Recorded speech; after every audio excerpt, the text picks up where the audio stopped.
За архитектурын дурсгалын талаар өнөөдөр та бүхэн нэг товчхон танилцуулъя гэж чамаа Масар яг юм уу? Яаж вэ? 20 минутын дараа байна. Сая жоо. Тооч юм.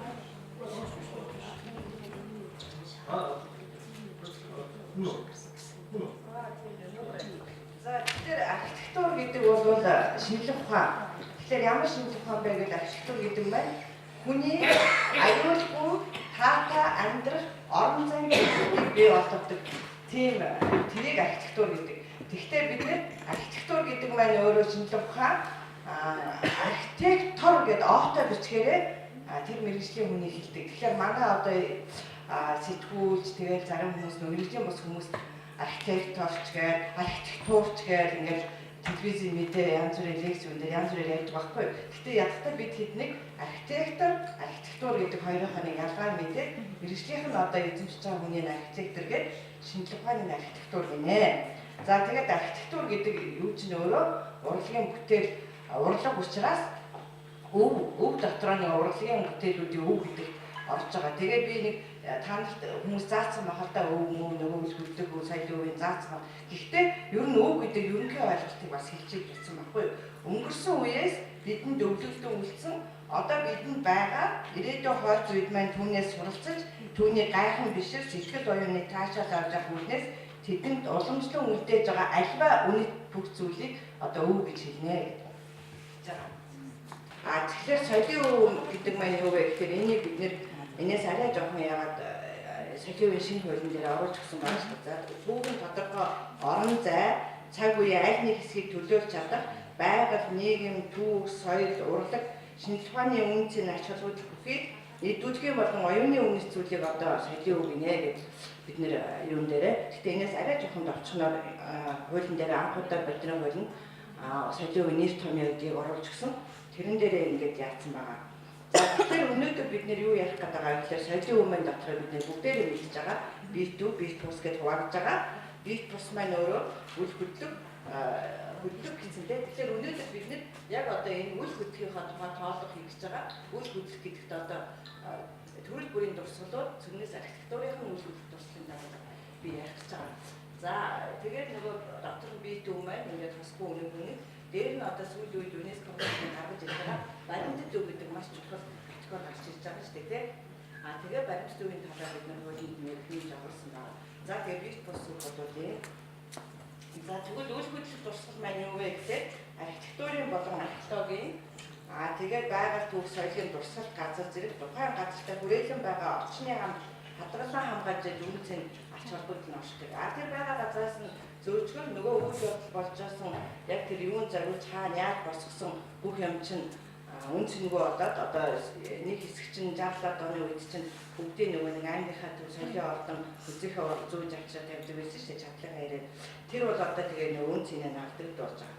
За тэгвэл яг архитектурын дурсгал гэдэг нь яг юу гэлэх вэ гэвэл эртний хот суурин ч уул нь бас архитектурын дурсгалд орно. Нөгөө талаасаа сая одоо археологийн дурсгал гэдгээс бас ярьчлаа шүү дээ тийм хот суурины үлдэгдлийг. Тэгээ сайн нэг нэмж хэлэхэд балгасан гэдэг үг маань ерөөсөө угаасаа эртний хот гэсэн үг. Эртнээсээ балгасан гэдэг хотыг хэлдэг. Хаан балгасан гэдэг нөгөө Йоан Усын эртний нийслэл хотыг хаан балгас гэдэг, хар балгас гэдэг чинь балгас гэдэг чинь өөрөө хот гэсэн эртний үг. Тэр нь бидний үед өнөөдөр нөгөө хот маань нэг юм туурил үлдчихэж байгаа учраас бидний одоо ойлгох нэг туурийг л балгас нэг эзэнгүү оргицсан нэг аваарсан шалаа туурийг балгас гэдгээр ойлгож яваад байгаа байхгүй юу? Жинхэнэ одоо яг нөгөө библиогоон тодорхойлсон яг эртний үг нь бол балгасан гэдэг маань өөрөө хот гэсэн үг ээ. Тэгэхээр архитектурын дурсгалд одоо хот суурины үлдэгдэл, хэрэм цайзны үлдэгдэл, балгас, туйр, уран барилгын зохицолбор, сүм дугуй, хийд, гудам талаа, байшин барилга ингээд бүх юмнууд бол архитектурын дурсгалд орно. Энд одоо ингээд жишээ олгоод хэдэн дурсгалуудыг үзүүлсэн байна те. Тэглэн бас хотын суур, манчлын нийт тэгээд цогтойжин цагаан балгас байна. Эдгээр бол одоо архитектурын дурсгалд орно. Нөгөө талаас одоо бид нэр бүртгэл ангиллахтаа юу руу оруулаад байгаа те. Зарим нь болохоор архитектурын дурсгалд оруулаад байгаа. За тэгээд нэг юу байна. Сая би өглөө хуулиа харж ирсэн чинь дурсгал түүхэн үйл явдал болсон дурсгалт газар гэдэг категориор орсон байгаа хгүй 5-1-ийн 13 байна уу 11 байна уу нөгөө англи хэл дотор тэгэхээр дурсгалт газар гэдэг маань зөвхөн түүхэн үйл явдал болсон биш шүү дээ. Одоо эхний хүндийн соёлын дурсгал газар гэдэг чинь тэн чинь соёлын төвөнд дурсгаж байгаа, бие босын дурсгаж байгаа, археологийн дурсгаж байгаа, архитектур гэдэг бүх юм цогцсон байгаа байхгүй юу? Байгаль соёлын хосломол юм байгаа. Тэгэхээр түүхийн дурсгал гэдэг нь болохоор түүхийн дурсгал одоо дурсгал байдлах ч юм уу. Тэгэхээр түүхэн хүмүүсийн амьдрал үйл ажиллагаатай холбоотой байшин барилга, идэвхтэй зүйлс, баримт бичиг энэ төр намдар түүх янз бүрийн юмнууд орж байгаа байхгүй юу? Дурсгал газар гэхээр түүх соёлын болон одоо сонин довцтой, ховор амьтан ургамалтай ингээд ийм байгаль үйлчлэлийн газар гэдэг ингээд дурсгал газар гэдэг чинь аяг өргөн ойлголт байгаа байхгүй юу? Тэгээ бид нар суулын дээр алдсан юм шиг нэг удаан гарч ирсэн чинь түүхэн үйл болсон дурсгал газар гэсэн, ганцхан дурсгал газар гэсэн үзүүртэй байгаа байхгүй юу? Тэгэхээр энэ одоо жишээлбэл нөгөө цавууд тийм палеонтологийн нөгөө юу алдурууд ордог ингээд цав гэдэг нь соёлын дурсгал газрын хамгаалтын жагсаал чинь 21 ийм палеонтологийн дурсгал газар оруулсан байгаа шүү дээ. Тэгэхээр чинь тэр чинь ямар түүхэн үйл болсон газар биш. Угаасаа дээр үесээ яаж исэн бэ? Сүнсэн газар ахаа тийм ээ. Энэ бол бас жоохон буруу болсон явж байгаа. За тэгвэл одоо өнөөдөр бидний нэгдэж орсон одоо 70 оны соёлын үйл хамгаалах конвенц шүү дээ. Тэгэх юм бол соёлын байгалийн үйл хамгаалах конвенцээр манай улс 90 онд нэгдэж орсон. Энэ конвенцэд одоо яг хөшөө дурсгал гэдэг дээр юу орсон бэ гэхээр түүх урлаг шинжилгээ ухааны хувьд нэр гарсан бүх талын үнэт ач холбогдолтой уран барилга, сүрлэг чимэглэлийн уран баримл, уран зургийн бүтээл гэж байгаа байхгүй юу? Тэгээ археологийн ордор бичээс агуу болон зохицол дурсгал. Тэгэхээр сүрлэг чимэглэлийн гэдгийг бид нэр ерөөсөө архивчаад яваад байгаа. Энэ юу гэсэн үг вэ? Монументарны гэсэн үг одоо яг монумент гэдэг англи үгээс тэгээ монументарны гэдэг орсоор олон монументарны гэж ярьдаг л да. Тэгэхээр одоо тэр сүрлэг чимэглэл гэдгийг одоо шинээр энэ одоо бүртгэлд бид оруулах гэж байгаа. Тэр одоо юу би танд нэг жишээн дээр ярина. За ингэж хүчээр дуусгалыг. Тэгвэл архитектурын чуулга гэж бас нөгөө конвенц чинь тодорхойлсон байгаа байхгүй юу? Түүх урлаг шинжилгээний хувьд нэр гарсан бүх талын үнэт ач холбогдолыг салангад болон нэгдмэл барилга байгууламж уран барилгын зохицолбор гэж байгаа. Тэгэхээр салангад байшин чорно зохицолбороор байгаа ансамбл гэдэг нэг өөр, комплекс гэдэг нэг өөр бас орсоогоор ингэж ойлгохоор ансамбл гэдэг чинь тэр зохицолбор сүм дугуйн байгаад оршин суугчид нь байгаад ингээд нэг сүүстал гэдэг одоо чинь Орсын нэг эртний хот байдаг. Тэр бол ансамбл гэдгээр архитектурын дурсгал гэдэг дэлхийн өвөг бүртгэсэн байдаг байхгүй юу? Тэгэхээр одоо энэ дээр байгаа энэ чаачал амын сүм юм уу Багтхааны ордон бол одоо комплекс гэдэгт орно тийм зөв зохицолбор гэдэгт орж байгаа байхгүй юу? Ансамбл гэдэг нь бас өөр. Гэхдээ манайд өнөөдөр хэрвээ одоо Америкийн хийгээд иргэн тойронд нь ямар нэгэн хот суурин одоо үндэстний хэд бол баг ансамбл болохоор байхгүй яа гэвэл амьдарч исэн лам нарын жижиг ийм шавар пингүүд бол байсан байхгүй. Тэрийг ингээд бүтнээр авах юм бол яг ансамбл гэх тээ үндсэн өөрийнх нь архитектурын дурсгал байрлагмаар байна. Тэгээд иргэн тойрон одоо тэр хүн амьдарч исэн юмны уул мөрөд байгаа учраас за тэгвэл түрүүний нөгөө дурсгал газар гэдэг байна. Хүний болон хүн байгалийн хамтарсан бүтээлүүд түүх, гоозуу, угсаатны судлаар нэр гарсан бүх талын үнэт ач холбогдолыг археолог түүхийн дурсгал газрыг багтаасан бүс нутаг гэж байгаа. Энэ бол яг конвенцтэй тодорхойлж байна. Тэгэхээр яг энэгээр бид нэр өнөөдөр соёлын хамгаалах үед соёлын үеийн дурсгал газар, түүх соёлын дурсгал газар гэж хоёр дурсгал газар гэсэн ойлголтыг шинээр хийж өгөөд тэгээд нөгөө хамгаалтын бүс, орчны бүс гэсэн хоёр хамгаалтын бүсийг яг нөгөө конвенцийн дагуу дэлхийн өвөг бүртгүүлэхэд нийцүүлж хийж өгсөн байгаа шүү дээ. За тэгэхээр өнөөдөр үйл хөдлөх дурсгалыг одоо хамгаалахад яг юу хийх ёстой вэ гэвэл одоо бүртгэх, судал шинжлэх, сэргээн засварлах, юу бэхжүүлэгч хамгаалах, хяналт тавих үйлчлэг хийх, сурталчлах, олон нийтийн санаачлах хөдөлгөөнийг дэмжих гэж байгаа. Тэгэхээр бүртгэх гэдэг бол хамгийн ихний хамгаалах ажил. Яагаад гэвэл бид нэр хаана юу байгаагаа бүртгэж тэрнийхээ дараа нь үн цэнийн тодорхойлол судлаад тэгээд одоо хамгаалах сэргээх арга хэмжээ цаашдаа арга хэмжээнүүд авч явдаг учраас бүртгэх гэдэг бол хамгийн чухал, хамгийн ихний ажил юм аа. За тэгэхээр архитектурын дурсгалыг одоо бид нэр ялгаад одоо бүртгэх гэж байгаа шүү дээ. Гэхдээ ингэж ангиллаа бид нэр бас соёлын төвлөр нэлээд ярилцж байгаа. За уран барилгын зохицолбор, түүхийн дурсгал барилга, сүм хийдийн туур, сувраг, тэгээ уран баримл, хөшөө, сүрлэг чимэглэлийн уран баримл, уран зураг, шигтгэл зэрэг бүтээлүүд гэж байгаа. Сүрлэг чимэглэлийн бүтээлүүд нэг ангиллал үүсгэж байгаа. Тэгвэл энэ маань одоо устж өгөө болох гэдэг байна. За тэгвэл ЮНЕСКО-гоос ингээд нэг 86 онд одоо түүх соёлын архитектурын дурсгалыг яаж бүртгэх вэ гэдэг тийм лаглах гаргасан байна л да. Тэр лаглахт болохоор уг дурсгалын агуулгыг илэрхийлж чадах үед орон зайн талбайд авч үзэх хэрэгтэй гэж байгаа байхгүй юу? Түрүү оюус архитектур гэдэг маань өөр орон зайн төлөвлөлтийг хэлж байгаа. Хүний аюулгүй таатай амьдрах тэр орчин одоо энэ заал тамиг дуртай ингээд суугаад нөхцөлийг чинь хавчээсэн нэг жоох юм одоо таазан бүр намхан ч гэдэг юм уу тийм биш яг хүний одоо яг таатай орчин бүрдүүлдэг. За тэгээд нөгөө талаар төгс соёлын дурсгал байдлага байгууламжийг хамгаалтанд авах үндсэн шалгуур нь бол улиран өнгөрсөн цаг хугацаа гэж байгаа тийм.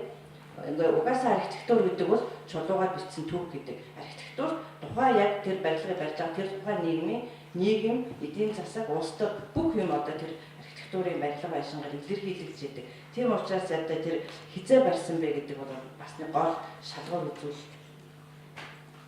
За тэгээд энэ бусад улсуудын нэг жишээг яах л да. Тэгэхээр Францад бол сүүлийн үеийн зарим барилга болон 1945 оноос хойш одоо бүх барилгыг одоо төгс соёлын дурсгал, архитектурын дурсгал гэж бүртгэдэг байна. За Мексикт бол 1522-оос 1900 оны хооронд барьсан бүх барилгыг.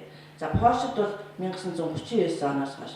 Яагаад гэвэл дайн дайжангаар амар их байшин барилгын сүйдсэн. Тэгээ ерөөсөө яг ингээд 39 оноос бараг шинэ барилгажилт явуулсан байхгүй болсон байхгүй бааш. Тэр онцлогоороо Польш бол хожуу 1930 оноос тийм 30 оноос өмнөхөө 30 тэрнээс хойш нь бол бүдээ дайны дараагийн сүйдэд өгөө болсон. За Англид бол 1800 оноос өмнөх бүх барилга 1700-аас 1870 оны дурсгалт барилга 1870-аас 1914 оны нэрт архитектурын бүтээлийг төгс соёлын дурсгалт, архитектурын дурсгалыг бүртгэдэг байна.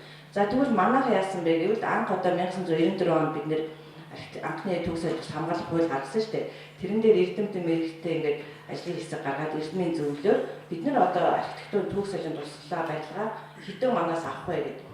Тэгээд бид нар 24 оноос өмнөхийг бүгдийг тооцоод тэр анхны жагсаалтыг гаргасан байхгүй юу? Анхны одоо 94 оны дараа хуулийн дараа бид нар 94 онд төгс соёлын дурсгалыг үлдэх туршлагыг хангах жагсаалт гарсан шүү дээ. Тэрэнд бол 24 оноос өмнөх бүх дурсгалууд орсон байна. За 1921 оноос өмнөх гэх юм уу тэгэхээр бас зариуд нь үлдчих гэсэн байхгүй юу? Тэгээд одоо хамгийн сүүлийн сүм хийдэг 1913 онд босгосон жанарын сар болж байгаа байхгүй юу? Тэгээд тэр бүгдээ батахын тулд 24 оноос гэсэн. За одоо бид нэр 50 жил сая одоо соёлын хамгаалах хуулинд боловсруулж байгаа бид нэр 50 жилээр авсан байхгүй юу? За баригдаа 50 жил болж байгаа. Тэгээд одоо төгс соёлын юуны түүхийн хувьд архитектурын сайхны хувьд гэсэн тийм шалгууруудаар одоо 50 жил болсон дурсгалыг авъя гэж бүр заас орцсон явж байгаа. Тэгээд их хурал дээр очиод хасагдсан л да. Тэр юу заал. Гэхдээ одоо бид нэр бүртгэлээр хийхдээ гол бидний барилгын концепт чиглэл бол 50 жилээс одоо болсон байлаа. Тэгэхээр хэдэн онхож 15 оноос өмнөхөд орж байгаа байхгүй юу? Тэгэхээр угаасаа сая одоо өнгөрсөн 13 онд дэлхийн биш Аз номхон далайн архитектурын дурсгал гэдгийн хоёр том юм зузаан каталог гарсан. Тэр каталог дээр бол одоо Монголын архитектурын дурсгал гэдэг 50 жилээр ерөөс тэр Аз номхон далайн архитектурын холбооноос яахта 50 жилээр юу гэж байгаа байхгүй 50 жилээс одоо юу болсон дээш олсон дурсгалыг явуулаа гэдэг манайхад сүүлийн үед 50 жил болсон дурсгалууд оруулсан байгаа л да. За тэгэхээр архитектурын дурсгалыг одоо бүртгэж байгаа гол үндсэн 3 шалгуур байна. Төрөний хэлсэн одоо тэр улиран өнгөрсөн цаг хугацаа буюу түүхэн он цаг хизээ байгуулагдсан хизээ барьсан бэ. За тэгээд уралдгийн хувьд, уран сайхны хувьд, уур хийцийн хувьд тэгээд архитектурын хэв маяг бас ингээд архитектурч өөрөө бас ингээд шинжлэх ухааны чинь янз бүрийн ингээд юунуудаар ингээд хөгжиж ирсэн баггүй юу? Хэв маягуудаа. Тэгэхээр ямар хэв маягийн төлөөлөгч стилтэй ямар одоо стил хэв маягийн төлөөлөл манай Монголд одоо хөгжижсэн төлөөлөл болж байгаа тэрийг бас авч үзэх хэрэгтэй. Тэгээд бас нэрт архитектурын бүтээл гэдгээр нь ийм 3 үндсэн шалгуурыг авч үзэх хэрэгтэй. Тэгээд одоо өнөөдөр би гол нь юу яалаа? Шинээр бүртгэх одоо яг дурсгалуудыг гол нь бас ангиллууд дээр зааж үзлээ. За жишээ нь одоо уран барилга энэ дурсгал гэж байна. Тэгэхээр өнөөдөр бид нэр ялангуяа Улаанбаатар хотод байна одоо ингээд ерөөсөө ямар ч нөгөө мэрэгжлийн хүмүүс тэр нийслэлийн одоо ерөнхий төлөвлөгөөний газар ажиллахгүй учраас энэ барилга түүх барилга уу одоо цаашдаа түүх соёлын дурсгал барилга болох уу юу гэдгийг мэдэхгүйгээр шууд л ерөөсөө устгах байгаа. Устгахгүй гэж Иргэдийн төлөвлөсөн хуулийн шийдвэр одоо жишээ нь 12 оны 9 сарын 26-нд юугаар Иргэдийн төлөвлөгчдийн хуулиар Баян тухайгийн цагаан хаалгыг устгахгүй гэж шийдвэр гаргачаад устгаад ажиллаж байгаа байхгүй тий. Ард нийтэд болохоор устгахаар боллоо, устгахгүйгээр шийдлээ. Өргөтгөлийг бол тэрийг хариулаад хийхээр боллоо гэж л устгаж байгаа. Тэр бол архитектурын дурсгал байсан. Тэгэхээр тэр хүний нөгөө мэрэгжлийн хүнд энэ байхгүй учраас ингээд устгаад байгаа. Тэгэхээр өнөөдөр тэрнээс бид нар урчин сэргийлэхэд тулд нийслэлийн хотын соёлын газар одоо энэ юмнуудаа бүртгэж одоо энийг хамгаалтанд авах хэрэгтэй. За хамгийн түрүүнд одоо нийслэл бүртгэх ёстой бол энэ юу их сургуулийн барилга байна. Их сургууль бол яг дайны үед баригдсан. Их сургуулийн барилгын манайх бол анхны одоо Монголд анхны архитектор бол 48 онд анх төгсөж ирсэн одоо Жимэд гэж архитектор. Тэрнээс өмнө бол одоо Монголд архитектор байгаагүй. Тийм учраас одоо эхний 40 оны ихээр барьж ирсэн барилгууд дандаа Орос архитектортай. Жишээлбэл энэ Шевченко гэж Орос архитектор байгаа.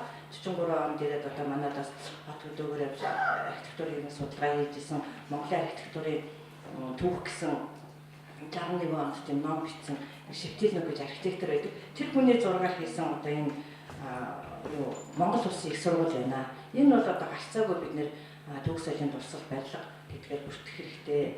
Тэгээд энэ одоо энэ багны одоо энэ чимэглэл байна л да. Энэ дэр багны чимэглэл байна. Энэ багны толгойн бол энэ чимэглэл бол яг тухайн одоо энэ бол яг неоклассицизм гэж одоо тухайн үеийн урсгал тэрийг төлөөлж байгаа юм л да.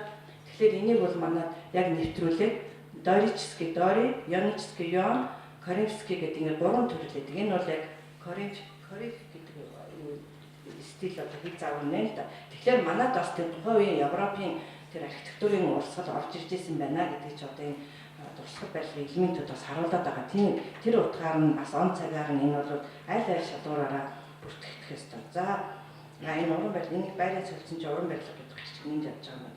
Энийг бол 43 онд баригдсан гэдгээр анх гадаад хэргийн яамны бүртгэгдсэн байгаа байхгүй. Энэ бол Шевченко архитектор. Тэгсэн чинь энийг сая хамгийн сүүлд одоо яасан чинь 47 онд баригдсан юм байна да. Тэгээ нөгөө байрын сүүлдсэн чинь уран барилга гэдэг хэрчгэн чинь авч. Тэгэхээр энэ гадаад хэргийн яамыг одоо жишээ нь бүртгэх хэрэгтэй. Энэ бол бас юутай. Бас гэхдээ энэ нөгөө ордер нь бол ионический ион ордер гэдэг юм. Өөрөөр хэлбэл энэ дунд зэргийн ордер. Энэ байна. За дараагийн барилга бол гадаад хэргийн яамыг одоо энэ яг мэрэгжлийн зурагчингийн авсан зургалтай энэ өөрөөр л авсан юм шиг байна. Ямар ч машин зашин байхгүй. Тэгээд айгүй гоё зураг. За энэ Дөрийн театр байна. Дөрийн театр бол Германы архитекторын юу зургаар хийсэн. Гэхдээ тэр Германы архитектор бол юунд Орос дөрвж ирсэн. Оросын яг тийм одоо Германы архитектор нэг нь одоо бид танад хэлээ. Тэр тэгээ сүүл 48 онд биш хин төгсж ирээ. Герхард Козел гэж хүний архитекторын хийсэн зургаар хийсэн байна. Тэгээд юу яаж ирээд 48 онд анх Чимэдгой төгсж ирчээ. Тэгээд цаавал одоо энэ яг энэ тэгэхээр энэ 47 онд баригдсан. Тэгээд энэ 48 онд гэхдээ энэ хүн бол сүүлд нь нөгөө нэг чимэд архитектор 48 онд ирээд одоо үндэсний хэлбэрээр дотор айгүй гоё юм дагнастай гоё тааз маацтай өстой гоё шүү дээ тий. Тэг харамсалтай нь одоо үүдний хэсгээ амар гоё юм дагнаас хийсэн гоё үүдний фойегийн таазыг авчиад нэг цагаанаар бүтцсэн байлээ. Тэгээ дотор мотом айгүй энэ үндэсний болгосон чимэглэлийг бол Чимэдгой хийсэн. Яагаад гэвэл 1924 онд Монгол Ардын Хувьсгалт намын 3 дугаар их хурал хуралцсан юм байна да. Тэр хурлаар одоо Монголын үндэсний их одоо архитектур уран барилгыг хөгжүүлэх хэрэгтэй. Тэрэндээ бол одоо үндэсний уламжлалыг тусгах хэрэгтэй гэсэн шийдвэр тогтоол гарсан юм байна. Тэрний дагуу жоохон ингээд шууд Европыг хуулахгүй бас одоо үндэсний хэлбэр чимэглэл янз бүр чимэглэлийн хэсгийн деталлуудыг үндэсний болгож хийж ирсэн юм байна. За дараагийн барилга бол энэ Номын сангийн барилга байгаа. Энэ Номын сангийн барилгыг бол бас 51 онд баригдсан. Энэ бол одоо бас түүх соёлын архитектурын дурсгалд орох ёстой. Энэ яг л бас неоклассицизмын үеийн төлөөлөл болсон энэ багнуудын юмнууд нь тийм. За энэ дараагийн барилга бол энэ уул нь эхлээд баригдахдаа нөгөө нэг залуучуудын ордон гэж баригдсан. Энэ Чимэдгой уран бүтээл Чимэдгой 48 онд төгсж ирэл тэрнээс хойш хийсэн зураг нь. Тэгэхээр энэний одоо энэ өмнө нь байгаа нэг 8 баг нь байгаа тэр нүрийн энэ бол маш одоо өрөмөц энэ хаач аахгүй. Яг одоо нөгөө Коринфский ордер, Коринфийн ордрыг одоо Монголын нөхцөлд байгаа ийм юутай морин толгойтой хараа ийм юу хийлгэж хийцэн байгаа. Энийг одоо бас хүн анзаардаггүй буюу Яг энэ одоо ордерын юм өөр болгоод яг үндэсний хэлбэртэй хийсэн. А дээдлийн дугуйнууд нь болохоор яг нэг төгөл барилгын тойл гэдэг шүү дээ. Хавтаа дээрдээ төгөл барилгын тойл ингээд хийгээд үндэсний хэлбэртэй болсон. Энийг одоо манай архитектуруудын эвлэл өөрийнхөө яг эмблем логог болгож өөрчилсөн гэдэг сая энэ жил нэг өдөртөх зүйлээ орлоо батлаад. Тэгэхээр энэнийг бол хаанч авахгүй тэгээд энийг бас манай эвлэлээс нэг архитектурын дурсгал гэдэг бүртгүүл гэдэг ихийн юмд бүртгүүл гэдэг хөөцөлдөж байгаа. Энэ бас нэг сонин. За дараа нь одоо байгалийн төвийн музей бас бид нэр ингээд акт гаргацсан тий. Тэр инженер ерөөсөө барилга архитектор хүн баг байдгүй шүү дээ. Энэ одоо мэрэгжлийн хяналтын байцаагч нар чи инженерүүд гэдэг байхгүй. Тэгээд инженерийн хувьд тэр тогтохгүй нь одоо нурах гэж даацсан дийлэхгүй болцсон байх, ингэсэн байх гэдэг үүднээс дандаа дүгнэлт гаргадаг байхгүй юу. Нөгөө архитектур талаас нь ерөөсөө боддгоо. Гэтэл энэ маань одоо манай Чимэдэн орон бүтээл 56 онд барьсан бас л ийм одоо сонин ордертой соёлын бүтээл ингээд яг үндэсний хэлбэрийг оруулсан ийм барилга байгаа. Тэгээ энийг одоо бас энийг асуудал дэвшүүлээд манай юм дээр эвлэл дээр хилцүүлэл болоод байгаа. Яг одоо барих гэж байгаа барилга нь бол яг бууралгаад бууран дээр нь одоо цоо шинээр барихаар орчин юм нэг шилэн барилга болсон явж байгаа шүү дээ. За ийм байна. За дараагийн нэг барилга бол бас одоо бас зураг шинэ юуны зураг гарцсан явж илээ. Тэгэхээр энэ бол Пенера ордны барилга тийм бүгдийн Пенера ордон гэж анх байгуулагдсан 58 он. Энэ одоо шампур ороод энэ дээр үе одоо Пенерийн тэмдэг байсан шүү дээ. Эндээс Пенерийн тэмдэгтэй нөгөө ийм талбайтай саяын шиг юутай галтай байсан. Тэгээд за одоо энэ хаалгыг бас нураагаад энэ бол бас Дамбин юм. Энэ архитектор нь Дамбин юм ингэж одоо 56 он төгсөж хоёр дахь архитектор Монголын одоо тэр хүний хийсэн зураг л да. Тэгээд энэ одоо энэ хаалга нь бол одоо маш сонь яг сүм шиг ийм яг одоо ямпи хаалга маалах шиг ингэж хийсэн байгаа аахгүй юу. Тэгтэл нөгөө тийм нь бас нураагаад хайцсан байгаа. Энэ ерөөсөө хийх мэдэхгүй ингээд шууд нураагаад хайцсан. Энэ тэгээд одоо сэргээн засварлах Японы энэ өндөр хөгжилтэй орнууд чинь шууд энийг ингээд картэй хөрөөдөд ингээд хөрөөдөд өөр газар айчил барьчих чинь нөгөө цагаан хаалга чинь бид нэр ингээд хөрөөдөд тэг буцаагаад эвлүүлээд барьчих гэсэн байхгүй юу. Тэгээ тийм нөгөө нэг юм яахгүй бушуухан буурлах нь хурд нураах нь байх гэж юм л да.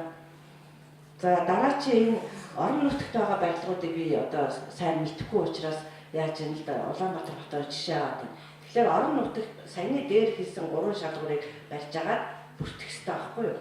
Тэгээ бүртгэхдээ түрүүний тэр хин ярьжсэн энэ кодексийн хэмжээс гэдэг дээр барилгын хувьд бол ерөөсөө яг байгуулалтын ингээд хэмждэг. Гэхдээ яг барилгыг бол тэнхлэгээр нь хэмжээг хийдэг. Тэгээ нэгэнд баригдсан барилгын үед бид нар гадна талаар нь байгуулалтын урд дүрмийн өндөртэй нэг 3 хэмжээс л авах хэрэгтэй.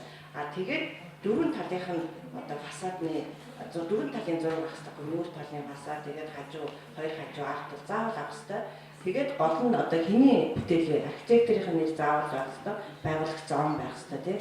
Тэгээ бид нар бол мэрэгжлийн хүмүүс биш учраас бусад юмнуудыг одоо тийм урсгал, тийм юмыг төлөөсөн, тийм үндэсний хэлбэр тийм гэж тодорхойлж чадахгүй л дээ. За энэ 59 онд баригдсан Дамбины багшийн бас Дамбины проектын ховдын театр, ховдоос өмнө одоо энийг бол заавал бүртгэх хэрэгтэй. Энэ бол анх одоо энэ чулуунгаа энэ би чулуунгаан зургийг би энийг 12 онд нөгөө Хүмэнадад очиж авсан зураг л да. Энэ чулуунгаа нэрмжиж юм бэлээ. Чулуунгаа аавч өөрөө авьяастай Жамангой чинь тийм зураг мөрөг зурдаг хүн. Анхны тэр хөгжим драмын театрын зургийг Жамангой хийсэн гэж байгаа юм. Тэгээд сүүлд яг хөө ингээд албан ёсны театр болгоод энэ Дамбины багш хийсэн. Бидний багш л да. Тэгээд Дамбины багшны энэ одоо юу бол яг тэр олон үндэстэн ясны гэдгийг яагаад ийм кубл оройтой бас жоохон ийм дундад Азийн хэлбэр энэ төр оруулсан энэ хөөрхөн байдаг. Энийг болохоор яг одоо бид нар бүртгэх хэрэгтэй шүү. Бүртгэх гэж яах гэж энд оруулсан. За тэгээд цаашаа ингээд 65 он хүртэл ихлээр ингээд эхлэлгүүр 61 он баригдсан эхлэлгүүр орох болж байгаа юм. Тэгээд энэ бас жоохон фасад нь гэхдээ нэг өөрчлөгдөөгүй л дээ. Гэхдээ энэ жоохон өөрчлөгдсөн. За дараа нь Улаанбаатар зочид буудлын орн энэ бас Чимэд архитекторын бүтээл 61 он баригдсан. За уран барилга гэдэг дээр бол саяны одоо ингээд барилгад орноо. Дандаа дан барилгууд одоо комплексны биш, зохицолбор биш. Тэгвэл уран барилгын зохицолбор гэж юу хэлэх вэ гэвэл одоо энэ амар ёслолт хийдэн тий 1727-36 он байсан амар ёслолт хийд. Энэ бол одоо зохицолбороор орно.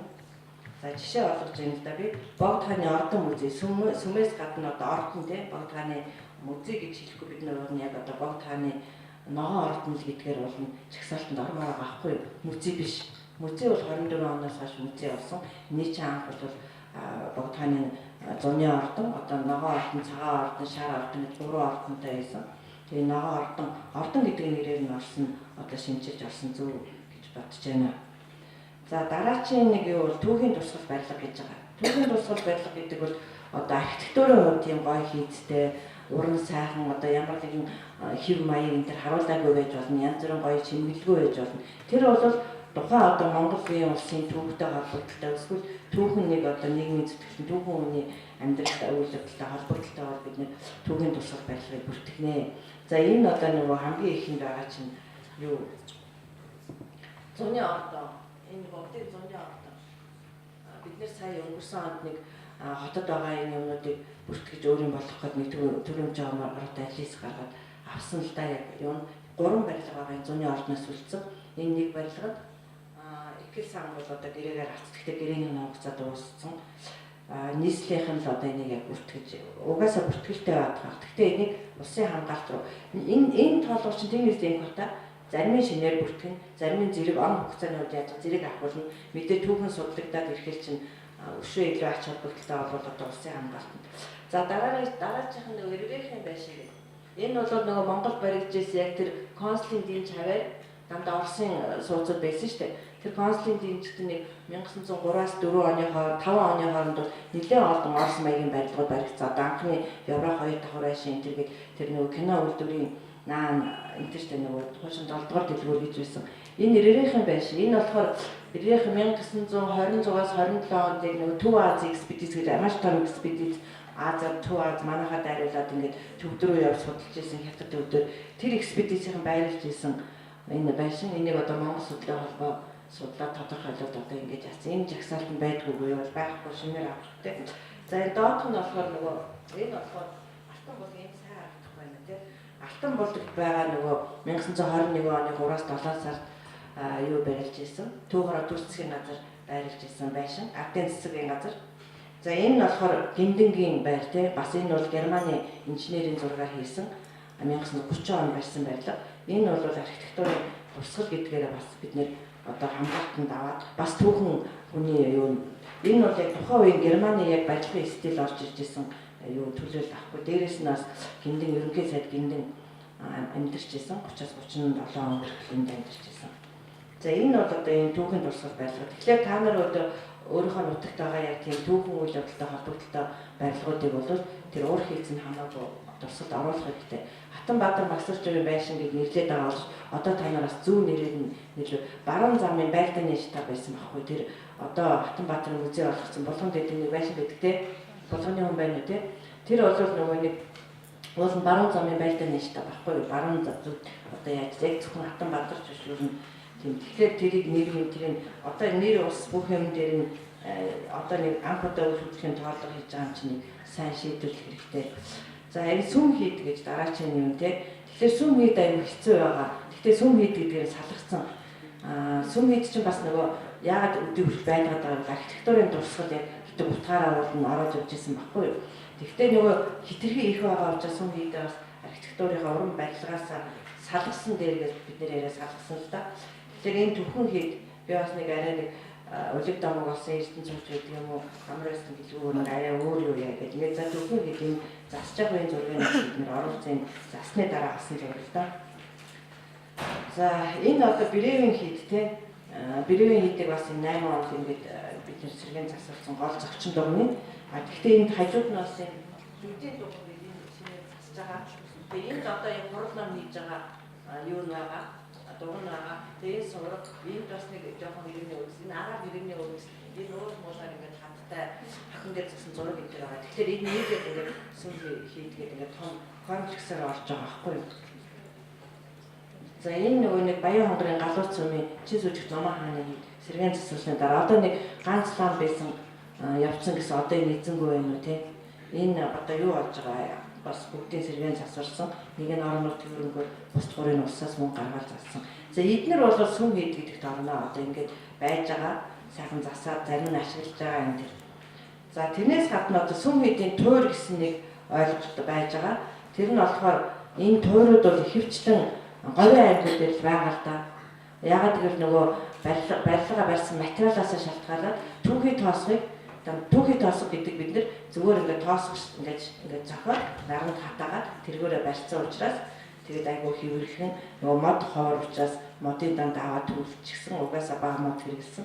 Тэгээ энэ туурууд бол хөвчлэн Говийн аймгийн ч гэсэн одоо өмнө говийн цоврагийн хід, дэмжгийн хід, цоврагийн хід, хажууд дэмжгийн хyd энэ бол одоо нөгөө дорн говийн хоньны хyd гэдэг нэг юм сони хyd бас байдаг юм билээ. За тэгээд энэ одоо юуны дунд говийн аймгийн түрүүнийсэн дорн говийн энэ дээдлийн хyd бол дунд говийн аймгийн онгийн хyd гэж харалтай 3 том хyd байсан билээ. Хydийн одоо бол дандаа юм балгас болсон. За Манчрын хyd энэ доор нь байна, Төв аймгийн. За эдгээр болохоор нөгөө сүм хydийн туур гэдэг л одоо бүртгэхээс өөр арга байхгүй. Огт ямар бүртгэхгүй хаялтай нь энэ хот суурны үлдэгдэл биш юм чинь туур болохоор. За тэрнээс гадна соврог гэдээ бас байгаа тийм. Тэгэхээр энэ булганы одоо цагаан соврог одоо ямар болсон мэдэхгүй. Энэ 2006 онд бид нэр анх очоод яг хажуудлынх нь ойр орчны хэрэглэсэн чулуунуудын гүйцээд цуглуулад яг хуучин хэвээр нь барих зураг мөргийг хийжсэн. Тэгээд тэр авцаг тэрээд аваад ингээл бодлуулаад одоо юу болсон мэдэхгүй байна. Сүүлийн үед болгоо явах болгоо. За энэ хажуудлынх нь болгоо энэ цагаан соврогтой энэ Монголд байгаа хамгийн том цагаан соврог нь соврог. Энэ болохоор энэ амар ясгалантын дээр бүрэн хаан уулын дээр өгдөг чулуугаар ирсэн соврог байна. За энэ хиний соврог байна. Хам зам цатны өндөргийн хам зам цатны соврог байна. Энэ нөгөө нэг цэвэ хин гэдэг үлээ нэг цэвэ аваач хин тэр үлээ тэрний соврог одоо хэр зэрэг үлдсэн бас ийм би бас мэдэхгүй байна. Тийм эдгээр бол одоо соврог гэсэн нөгөө нэг ангилалд нь ороод явнаа. За тэгээд одоо уран баримл хөшөө гэсэн нэг юу байгаа. Нэг ангилал байгаа. Тэгэхээр уран баримл гэдэг чинь бас очоо уран баримл гэдэг нь ерөнхий ойлголт. Гэхдээ бид нөгөө нэг ерөөсөө хөшөө гэж бас хэлээд сурцсан. Гэхдээ хүний одоо ийм том барьсан хөшөөнүүдийг одоо хөрг хөшөөнүүдийг хөшөө гэчээд одоо тэмээнийг бол хөшөө гэдгүүтэй баримл гэдэг те 5 хөшөө малын баримл гэж ярьдаг. Тэгэхээр уран баримл хөшөө хоёр одоо нэг категорид ороод бүртгэгдээд явмаар юм байна л да. Энэ бол нөгөө Сүхбаатарын хөшөө одоо Батлан офицеруудын ордны өмнө байгаа. Энэ бол бас Оросын юуны юу баримлчин хийсэн хин гэдэг нь контракт тэрний хийсэн юу л да. Тэгэхээр энэ бол одоо яг бас бүртгэгдэж шүү. 31 оны хөшөө чагаа. Тэгээд нөгөө нэг энэ орон нутагт хамгийн эртний хөшөө байна. Тэр болохоор байна шүү дээ. Энэ Завхан аймгийн Нөмөрг суунд 37 онд барьсан Элдв очрын хөшөө гэж байдаг энэ одоо байгаа юу? Нэг хүн байна уу? Нөмөрг сумын тий. Тэр бол хамгийн Монголд барьсан хамгийн эртний хөшөө байна шүү. Тэрийг бол одоо бүртгэх хэрэгтэй. Яг одоо улсын хамгаалалт яадаг юм уу? Тэр нийгмийн зүтгэлтэн гэдгээр тэр конференц гэдэг баха би энэ юунаас бичсэн зүйлсээс авахгүй байна.